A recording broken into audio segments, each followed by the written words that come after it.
Hi, welcome back to the channel. My name is Any and this is My Life or Debt, where I try my very best to make business simple and easy to understand with no fluff.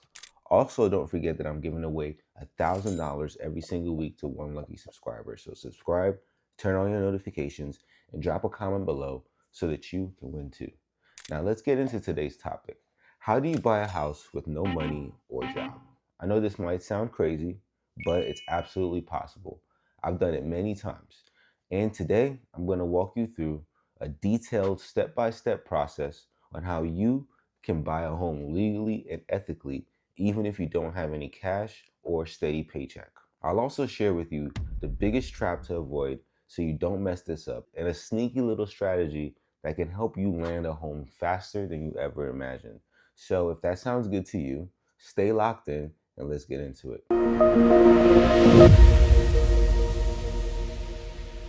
Before I dive into the strategy, let's talk about why you should be focused on becoming a homeowner in the first place. Owning real estate is one of the fastest and most reliable ways to build wealth. In fact, 89% of all millionaires have been created through real estate. Now, that was true 100 years ago, and it's still true today. Real estate allows you to build long-term wealth through appreciation, create cash flow through rentals, leverage properties to buy even more properties, and it allows you to protect yourself against inflation. I started from nothing. I had no money, no job, and bad credit, but I figured out how to use real estate as a wealth building tool. And today I own multiple properties that generate passive income. So if you're serious about buying a home, but you think that your financial situation is holding you back, then this strategy can actually change everything for you. The key strategy that I use to buy homes with no money and no job is called subject to investing. Here's how it works. You buy a home while leaving the existing mortgage in place.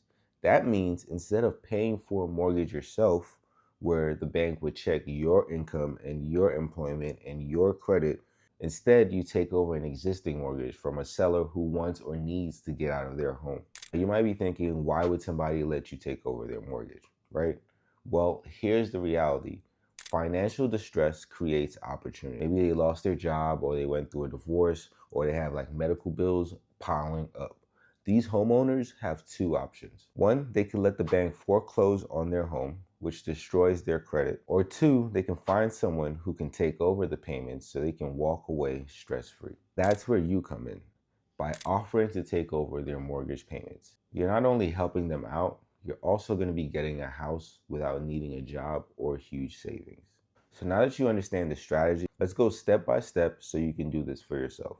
Step one is you need to find motivated sellers. You need to find homeowners who are struggling to make their payments and are open to creative solutions. Here's some ways to find them. You can look for pre-foreclosure listings online. You can post ads saying that I'll buy houses, no agents, no fees. You can check public records for people that are behind on their mortgage. You could drive around the area and look for vacant or rundown homes. You can always just network with real estate agents online who probably already know a bunch of struggling sellers. Now, once you find a potential seller, reach out and offer a win-win solution.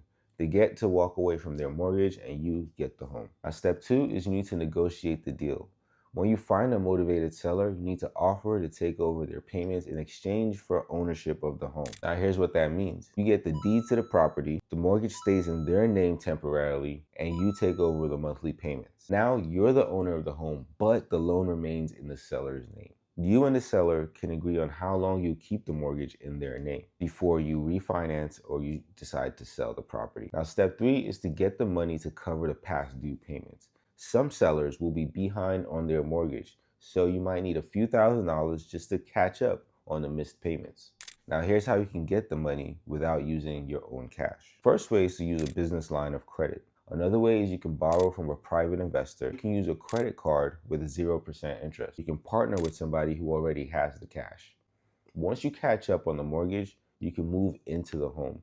You can rent it out or you can resell it for a profit. The biggest mistake that people make when doing this strategy is not having a plan to keep making the mortgage payments. Even though the mortgage is still in the seller's name, you are responsible for making those payments. So before you take over a home, make sure that you have a stable source of income, preferably from a business or a rental or a side hustle, right? A plan to rent the home out if you're not going to be living in it, and the ability to refinance the home down the line. Now, if you're not financially prepared to make those payments, don't take the deal.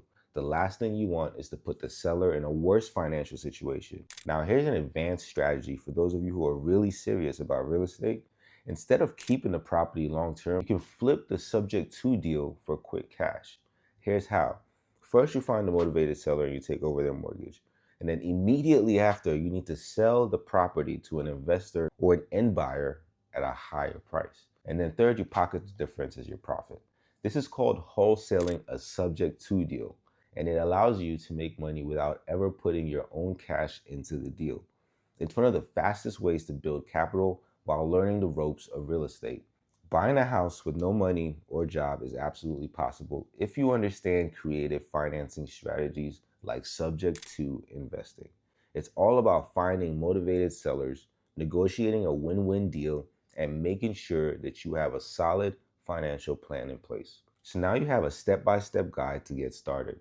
If you found this valuable, make sure you subscribe, drop a comment, and turn on your notifications. And don't forget that I am giving away $1,000 every single week to one lucky subscriber. So make sure that you enter to win. My name is Innie. This is My Life or Debt, and I'll see you in the next one to your success.